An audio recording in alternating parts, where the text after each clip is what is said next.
Hi everyone, welcome to Emma, a true infidelity story. I'm excited to share a new story with you. That summer the sun seemed to set with a heavy heart over our little suburban home, casting long shadows that mirrored the growing distance between Theodore and me.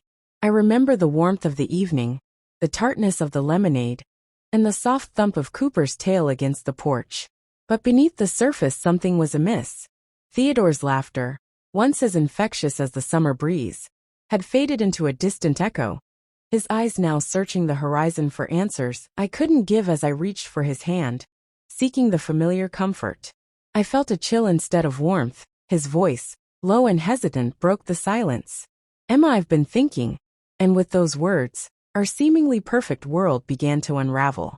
What happened next would change everything, leaving me to wonder if our love could survive the storm that was brewing. The summer of 1987 was unlike any other. The air in our small suburban home was thick, not just with the scent of blooming flowers, but with a tension that seemed to grow with each passing day. My name is Emma, and I've been married to Theodore for 5 years now. Theodore, with his rugged charm and a laugh that could light up a room, was the love of my life. Our home was a sanctuary filled with the warmth of our love and the playful energy of our cute dog, Cooper. Cooper, a golden retriever with eyes that seemed to understand every human emotion, was more than just a pet. He was family.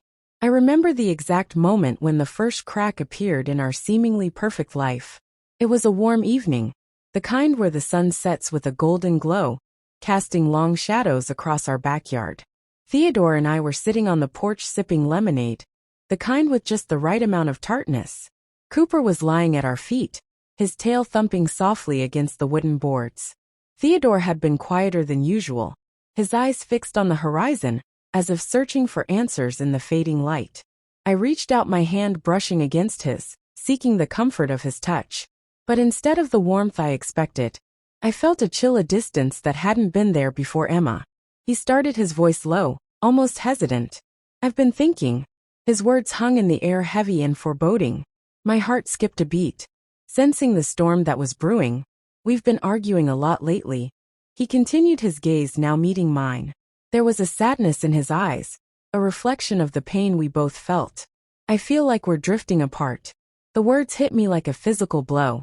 Our arguments, once minor squabbles about who forgot to take out the trash or whose turn it was to mow the lawn, had escalated.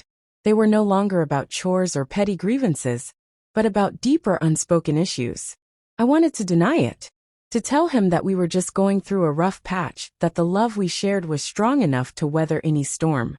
But the truth was, the spark that once ignited our conversations now flickered weakly like a candle in a draft. The tension had been building like storm clouds gathering on a clear day. It wasn't just the arguments. It was the silence that followed, the unspoken words that filled the space between us, the nights when Theodore would turn away from me in bed, his back a wall. I couldn't climb, the mornings when breakfast was a silent affair, the clink of cutlery, the only sound in our once lively kitchen. And then there was the incident, the one that pushed us to the brink. It was a Saturday, the kind where the world seems to slow down, giving you too much time to think. Theodore had come home late from work, or so he said. I was in the kitchen, the smell of burnt dinner lingering in the air, a testament to my distraction. He walked in, his shirt slightly misbuttoned, a faint scent of something floral clinging to him, not the flowers from our garden, but something different, something foreign. My heart sank as I watched him, his movements too deliberate, too careful. "Where have you been?" My voice was steady, but inside a storm was raging. "Work," he replied too quickly, his eyes not meeting mine. I didn't press further, but the seed of doubt had been planted that night. As we lay in bed, the silence was deafening. I could feel the weight of his secrets pressing down on us, suffocating the love we once shared. Cooper, sensing the shift, would often lay his head on my lap, his eyes full of concern. He was our silent witness, the keeper of our secrets, and perhaps the only one who truly understood the depth of our pain. The days that followed were a blur of forced smiles and hollow conversations. We were like actors in a play, reciting lines that no longer held meaning. The love was still there, buried under layers of hurt and mistrust, but it was becoming harder to reach. And so the summer of 1970 which should have been filled with joy and the simple pleasures of suburban life, became a season of introspection and silent battles.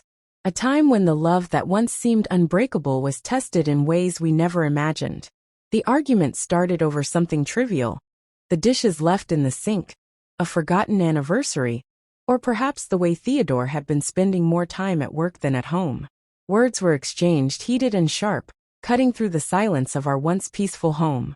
Theodore stormed off to bed, leaving me alone in the living room, the echo of our fight reverberating in my ears. I sat there nursing a glass of wine, feeling the weight of our words. The room was dim, lit only by the soft glow of the lamp on the side table, casting long shadows that seemed to dance with my troubled thoughts. Cooper, sensing my distress, came over, his head resting on my lap, offering silent comfort. His warm breath and the gentle thump of his tail were the only sounds in the otherwise quiet room. After some time, the wine glass was empty, and my thoughts were a tangled mess. I knew I couldn't leave things as they were. With a deep breath, I decided to join Theodore in bed, hoping to mend the rift that had formed between us. I walked down the hallway, the floorboards creaking under my feet, each step feeling heavier than the last. The bedroom door was slightly ajar, and I could see the outline of Theodore under the covers, his back turned towards the door. I hesitated for a moment, my hand on the cold metal of the doorknob, feeling the chill of our earlier exchange still lingering in the air. Pushing the door open, I entered the room enveloped in darkness, except for the moonlight filtering through the curtains. Theodore didn't move, didn't acknowledge my presence. I stood there, feeling like an intruder in our own bedroom. "Theodore," I whispered, my voice barely above a breath, not wanting to startle him or provoke another argument. He stirred slightly but didn't turn. I slipped into bed beside him, the sheets cold against my skin. The space between us felt like a chasm, wide and deep, filled with all the unsaid things, the doubts, the fears. I reached out, my hand hovering over his shoulder, unsure if I should touch him, if my touch would be welcomed or resented. Then the unexpected happened. The bedroom door creaked open further, and there stood Emma, Theodore's sister, who had come to visit unexpectedly. Her silhouette was framed by the light from the hallway, her expression unreadable in the dim light. "Emma," I said, confusion lacing my voice. "What are you doing here?" She stepped into the room, her presence adding another layer of complexity to the already tense atmosphere. I couldn't sleep," she murmured, her voice soft, almost apologetic. "I heard the shouting earlier, and I just wanted to make sure everything was okay." Theodore finally turned, his face a mask of mixed emotions. "Emma, it's late," he said, his tone gentle but firm. "I know, I'm sorry," she replied, her eyes darting between us. I thought maybe I could help." The room was silent for a moment. The only sound, the soft ticking of the clock on the wall, a reminder of time passing, of moments slipping away. "It's all right, Emma," I said, trying to keep my voice steady. "We'll sort it out. You should go back to bed." She nodded, her gaze lingering on Theodore for a moment longer before she turned and left, closing the door with a soft click. The air in the room felt even heavier, now charged with unspoken words and unresolved issues. Theodore turned back to face the wall, and I lay there staring at the ceiling, the distance between us palpable. I knew then that our problems were not just about dishes or forgotten anniversaries. They were about trust, about the secrets we kept, about the love that was fighting to survive under the weight of our silences. As I lay there, the night stretched on, each minute feeling like an hour, each hour like a lifetime. The love that once seemed unbreakable was now at a crossroads, and I wondered if we could find our way back to each other, or if this was the beginning of the end. The bedroom was dark, the only light coming from the street lamp outside, casting shadows on the walls. Theodore was already asleep, his breathing deep and steady. I slipped under the covers, feeling the warmth of his body next to mine. But the distance between us felt like miles. Cooper, who had followed me, jumped onto the bed, curling up at our feet. In the quiet of the night, my mind wandered, fueled by the wine and the unresolved tension. In a moment of confusion and desperation, I reached out, not to Theodore, but to Cooper. What followed was a moment of profound betrayal, an act so out of character that it would change everything. The morning light filtered through the curtains, casting a soft glow over the room. I woke up with a start, the weight of last night's actions heavy on my conscience. Theodore was still asleep, his face peaceful in slumber, unaware of the storm brewing within me. I slipped out of bed, my movements careful not to disturb him, and made my way to the bathroom. As I stood in front of the mirror, the reality of what I had done hit me like a wave. The reflection staring back at me was not the woman Theodore had married, not the woman who had vowed to love and cherish him. Guilt gnawed at me, twisting my insides with every breath. I splashed cold water on my face, hoping it would wash away the shame. But it only seemed to highlight the dark circles under my eyes, the evidence of a sleepless night. I returned to the bedroom, my heart pounding in my chest. Theodore was now awake, sitting up in bed, rubbing his eyes. He looked at me, his expression, one of confusion mixed with concern. "Morning," he said, his voice groggy. "You're up early." I forced a smile. The act, feeling more like a grimace, couldn't sleep well. I replied, my voice barely above a whisper. He nodded, not pressing further. But I could see the questions forming in his eyes. We both knew our relationship was fraying at the edges, but neither of us had the courage to address it head-on. I went downstairs to start breakfast, the routine of making coffee and setting out the eggs, offering a semblance of normalcy. Cooper followed me, his tail wagging, oblivious to the turmoil he had unwittingly become part of. As I cracked the eggs into the pan, my hands trembled, the yolk breaking prematurely, a metaphor for my own fractured state. Theodore came down shortly after, his steps heavy on the stairs.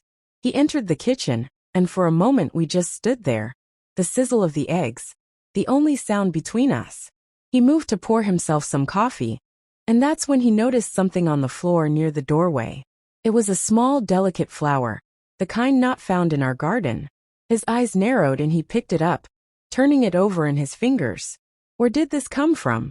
he asked, his voice tinged with suspicion. My heart skipped a beat. It was from last night when, in my confusion, I had plucked it from the vase in the living room. A subconscious act of seeking comfort in something beautiful. Amidst my turmoil, I must have dropped it. I stammered the lie, tasting bitter on my tongue. Theodore looked at me, his gaze piercing, searching for the truth. I was desperately trying to hide. "Emma, what's going on? You've been distant." And now the room felt like it was closing in. I wanted to confess, to let the truth spill out, but the words stuck in my throat. Instead, I turned back to the stove, focusing on the eggs, my back to him, hoping he wouldn't see the tears welling up. "Talk to me, Emma," he urged, stepping closer. His hand touched my shoulder, a gesture meant to comfort, but which now felt like an accusation. I turned, the spatula still in my hand, and faced him. "Theodore, I made a mistake. Last night," I began, the words heavy, each one a confession. "I was upset, confused, and I did something I regret deeply." His face paled, the flower still in his hand, now seeming like an omen. "What did you do?" His voice was a whisper, fear and hurt mingling in his tone. I took a deep breath, the confession on the tip of my tongue. "Two betrayed you, Theodore, not with another man but with Cooper." The words were out, hanging between us like a dark cloud. Theodore stepped back, his eyes wide with shocking confusion. "Cooper, our cute dog." Disbelief colored his words. I nodded, the tears now flowing freely.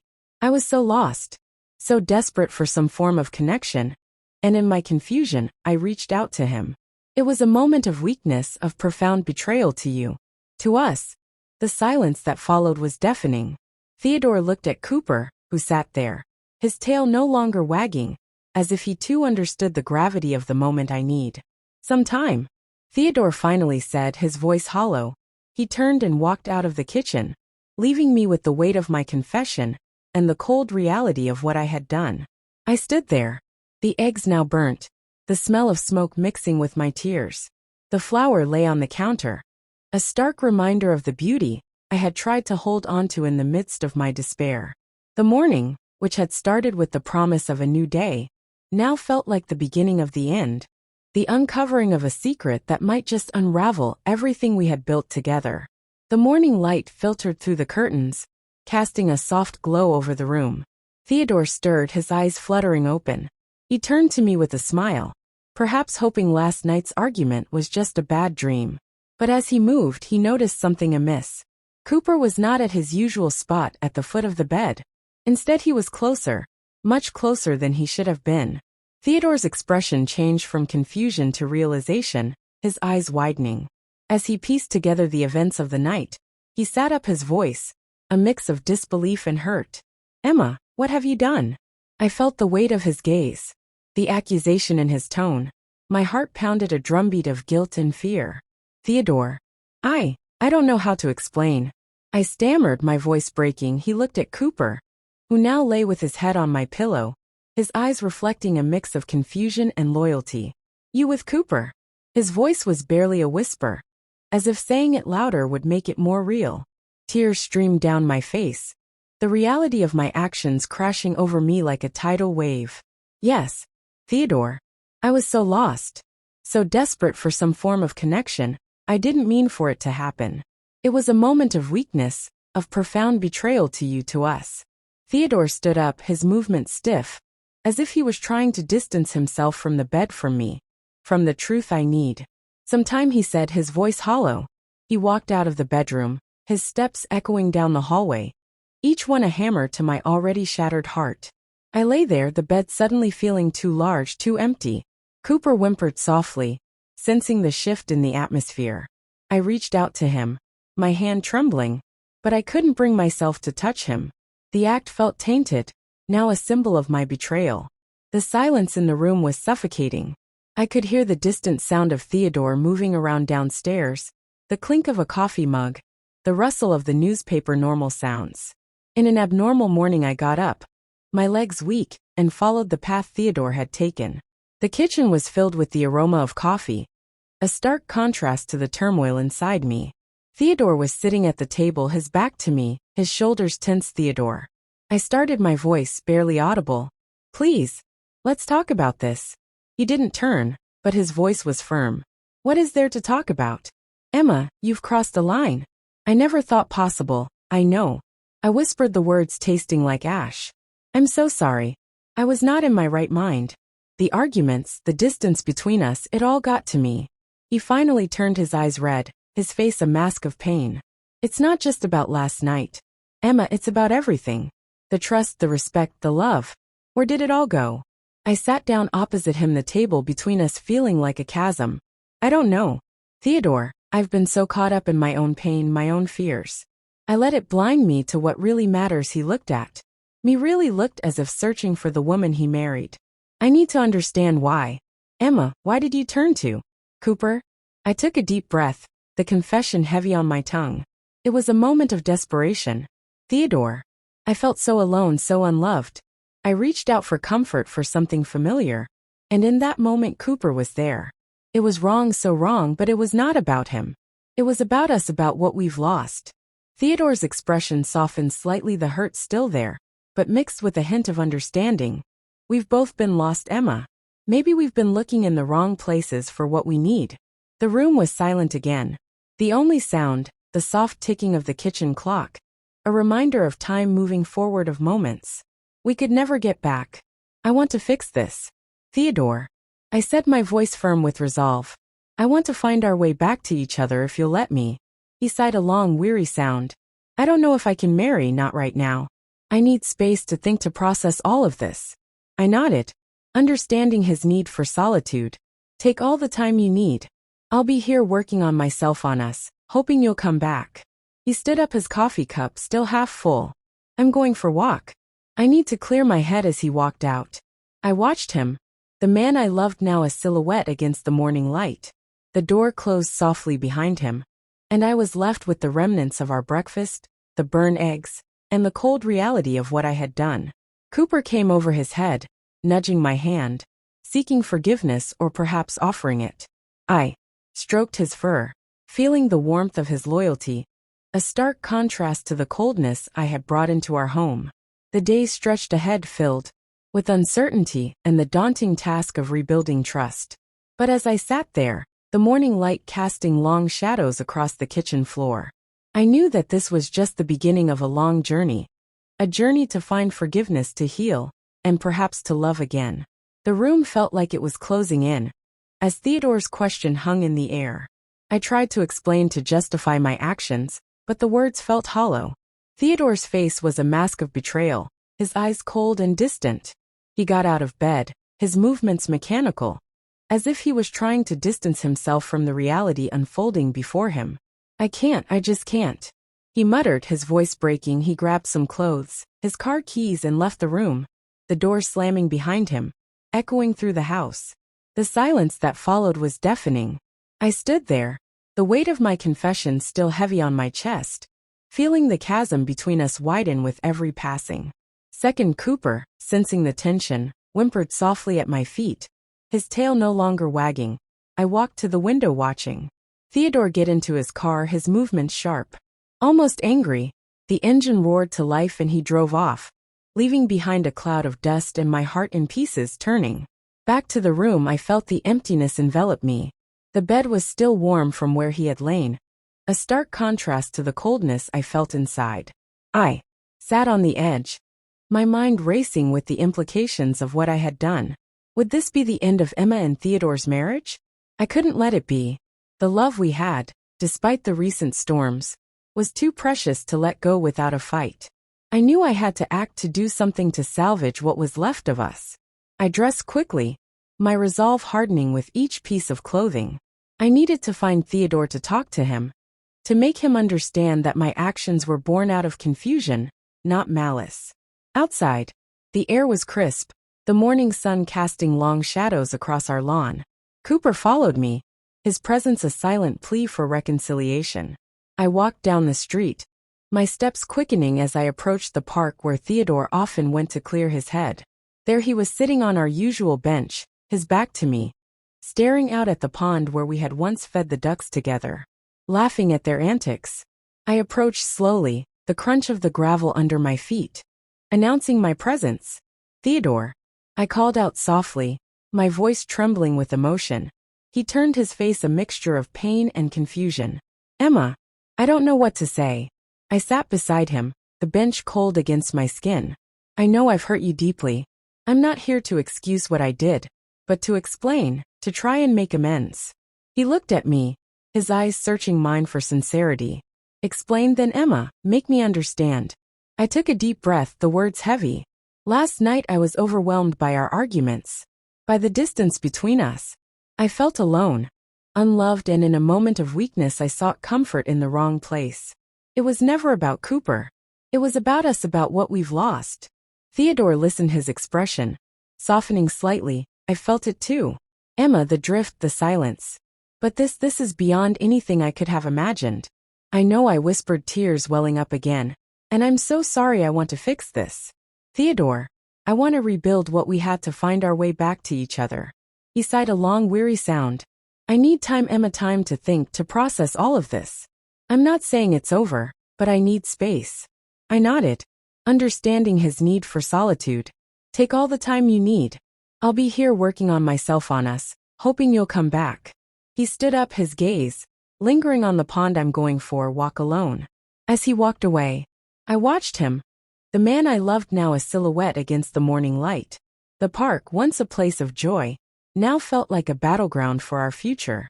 I sat there for a while, the bench growing colder, Cooper by my side, his head resting on my lap. The world around us continued, oblivious to the turmoil within. The days stretched ahead, filled with uncertainty and the daunting task of rebuilding trust. But as I sat there, the morning light casting long shadows across the park, I knew that this was just the beginning of a long journey. A journey to find forgiveness, to heal, and perhaps to love again. I stood up, determination setting in. I would not let this be the end. I would fight for our marriage, for the love that had once been our sanctuary. Theodore needed time, and I would give to him. But I would also use this time to show him that the love we shared was worth fighting for. With Cooper by my side, I walked back home, the path ahead unclear, but my resolve unwavering. The journey to mend what was broken would be long, but I was ready to take each step, no matter how painful, to reclaim the love that had defined our lives. The house was eerily silent. After Theodore left, I sat on the edge of the bed, the weight of my actions pressing down on me like a heavy blanket. Cooper, sensing the shift in the atmosphere, whimpered softly, his tail no longer wagging. I knew I had crossed a line that could never be uncrossed. Days turned into weeks, and Theodore did not return. The divorce papers arrived, a stark reminder of the irreversible damage done. Our once happy home now felt like a mausoleum of our past life. I moved out, leaving behind the memories, taking only Rex with me. As I drove away, I looked back at the house wondering if forgiveness was ever possible, or if some mistakes are just too profound to overcome. The weeks stretched into months, and the silence of the house was replaced by the quiet hum of my new apartment. Cooper and I settled into a routine, but the emptiness was palpable.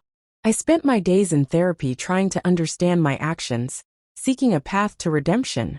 One evening, as I sat alone with a cup of tea, the phone rang. It was Theodore. His voice was hesitant, filled with a mix of pain and longing. "Emma, can we talk?" he asked, his voice barely above a whisper. I agreed, and we met at a neutral place, a small cafe, where we used to go on our early dates. The air was thick with tension as we sat across from each other, the space between us filled with all the unsaid things. "I've been thinking a lot." Theodore started, his eyes fixed on his coffee, about what happened. I nodded, my heart pounding. "I've been doing the same, Theodore. I'm sorry more than you can imagine." He looked up, his eyes meeting mine. "I know you are, Emma, and to miss you. I miss us, but I'm not sure if I can just forget what happened." "I don't expect you to forget," I said softly, "but I hope you can forgive. I've been working on myself, trying to understand why I did what I did." It was a moment of profound confusion and loneliness. Theodore sighed, his expression softening. "I've been lonely too. Emma, the house feels empty without you, without Cooper." We talked for hours, the conversation weaving through our pain, our regrets, and the love that still lingered beneath it all. It wasn't a reconciliation, not yet, but it was a step towards understanding, towards possibly rebuilding. Months passed and our meetings became more frequent. We talked about everything from mundane daily life to the deep, painful issues that had driven us apart. Theodore started seeing a therapist too, and slowly the layers of hurt began to peel away, revealing the core of what we once had. One chilly autumn day, Theodore invited me back to the house. It was different now, less like a mausoleum and more like a home again. We sat in the living room where we had once argued, now discussing our future. "I've realized something, Emma," Theodore said, his voice steady. "I still love you, and I believe with time we can heal." Tears welled up in my eyes, relief washing over me. "I love you too, Theodore, and I want to try again if you'll have me." He reached out, taking my hand. "Let's take it slow. Let's rebuild, not just for us, but for Cooper, for the life we promised each other." Cooper, who had been lying by the fireplace, lifted his head, his tail thumping softly against the floor. It was as if he understood, as if he too was hopeful for our future. We decided to start anew, not erasing the past but learning from it. Theodore moved into my apartment, and together we began to weave a new tapestry of our lives. It wasn't easy. Trust had to be rebuilt and old wounds needed careful tending. But with each passing day, the love that had once seemed lost found new ways to flourish. As for Emma, Theodore's sister, she had been a silent witness to our turmoil. Over time she became our confidant, our mediator. Her presence in our lives was a reminder of the family. We still had the support. We could lean on Cooper. Our loyal companion was there through it all. His presence was a constant, a reminder of the love that had survived. Despite everything, he was not just a pet. He was our bridge back to each other, a symbol of the unconditional love we sought to emulate in the aftermath of the scandal. We learned that love, like any living thing, needs care, attention, and sometimes a second chance.